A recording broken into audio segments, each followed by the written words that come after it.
Hello YouTube, this is Jay Coder back with another stream.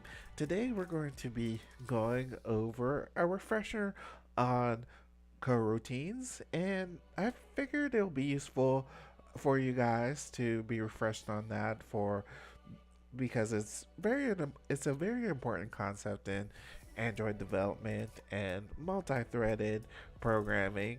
If you like this kind of thing, please subscribe to the channel and like this video, comment, and without further ado, let's get into the lesson that I want to go over.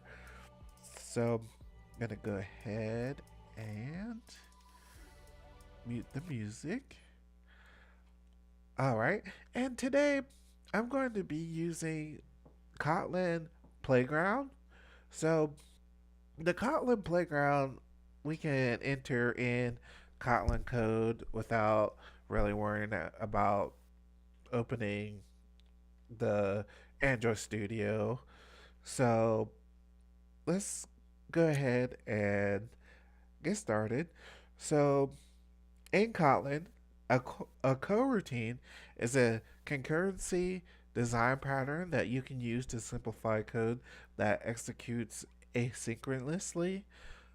Coroutines allow you to write asynchronous code in a sequential manner. For example, first you need to include the the proper import. So in our Kotlin playground, we have the import here that we need to actually work with the coroutines. And so we can start a coroutine using the launch function. And so I'm going to go ahead and put an example here.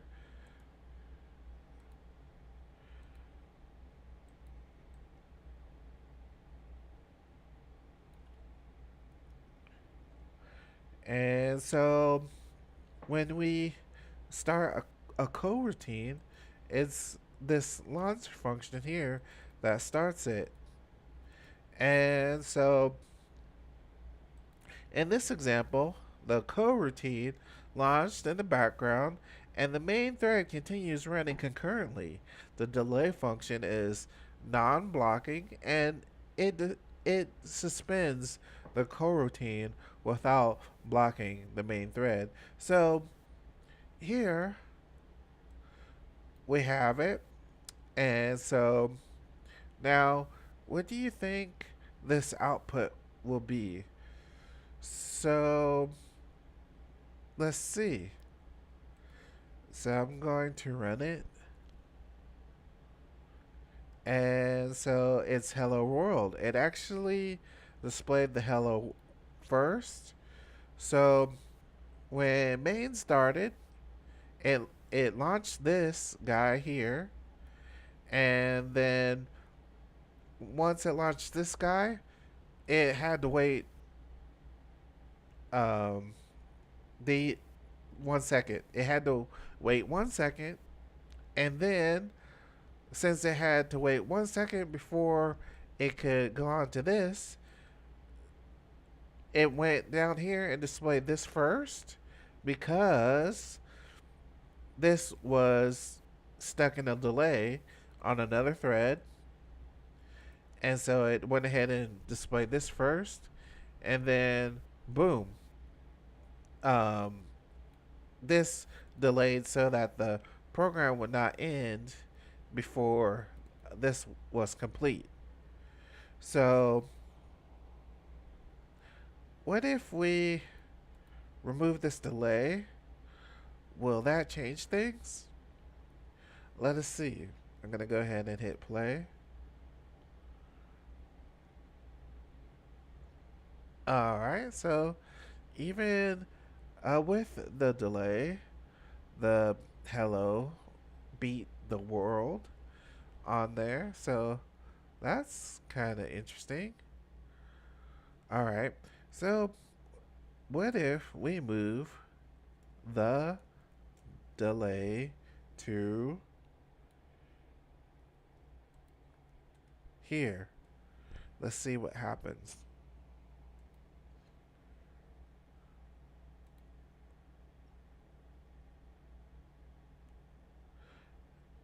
Um, Actually, I didn't want the delay there. And then we have to, outside a coroutine, we have to do thread dot sleep, actually, not delay. You can do delay inside the actual coroutine, which is in here. But anything outside, we have to actually do a sleep. So let's see what it does now.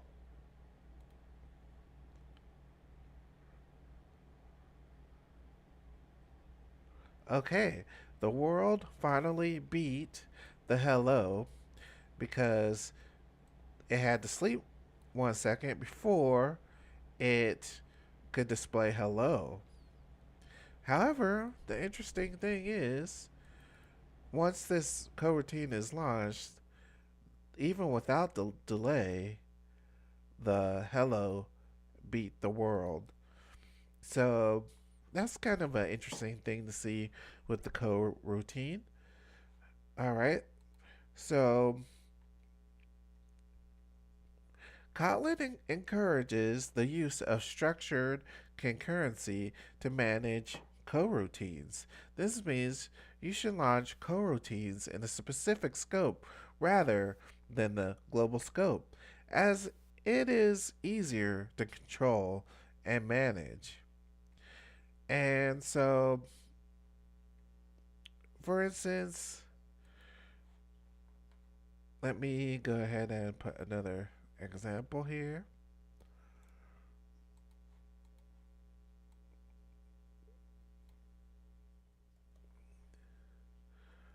So, here, instead of calling the global scope, we put it in a run blocking scope.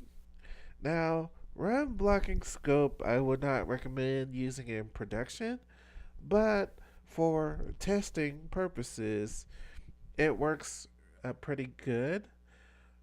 Run blocking creates a new coroutine scope and blocks the current thread until all the coroutines in this scope are completed.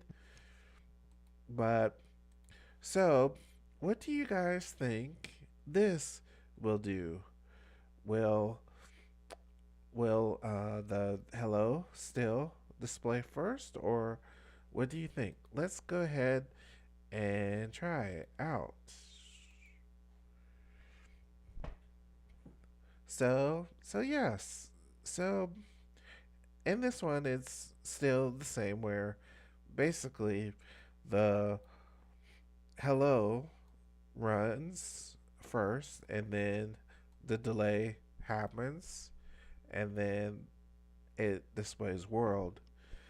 So this is kind of more of an example of how to launch a coroutine scope without doing global scope dot launch. And so there is also suspending functions. Suspending functions are at the heart of coroutines in Kotlin. These are the special functions that can be paused and resumed at a later time. For let me paste an example of the actual suspend function.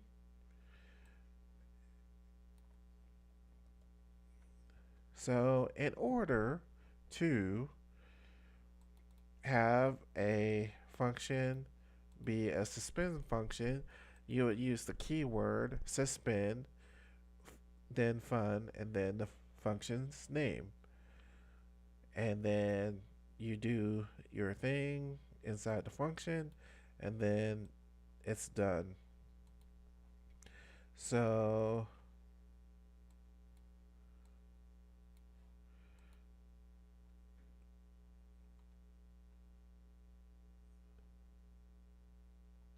So, yeah. So basically, let's run that. Well, it's saying, let me try this.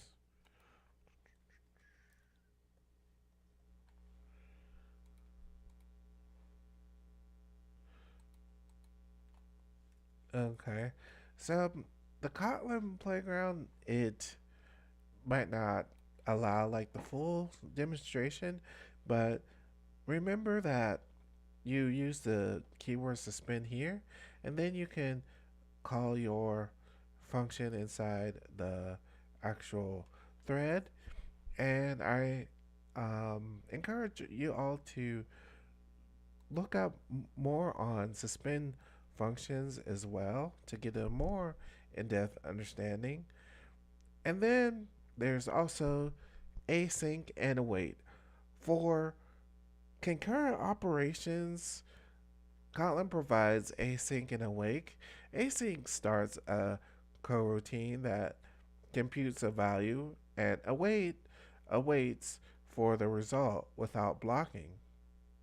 So let me go ahead and post an example of the async and the awaits.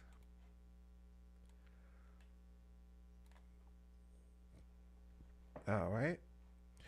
And so this starts a new coroutine, and in this inside this run blocking scope, and then it runs this code and returns hello. And then this one says waiting for a result. And then you can call the function name dot await and waits for the result without blocking. So it waits for the result without blocking the thread. And so let's go ahead and play that. So, it launches, and then it says waiting for results. And then you can await. And then finally, when the result is ready, boom, it will actually execute. So that's how the async and await works. And so yeah, this this is the lesson I wanted to go over for to with you guys for today. And yeah, it's a quick refresher on coroutines. And yeah, continue to study more about coroutines. And so you know these examples should give you a good start and point your understanding to coroutines. The true power of coroutines is realized in more complex scenarios, like making network requests and handling I/O operations and more. And so, yeah, they're used for when you're doing API calls and you don't want to block the actual user interface. So, all right, that's what I have for you all for today. And please subscribe to the channel. And if you like this sort of thing, and as always, stay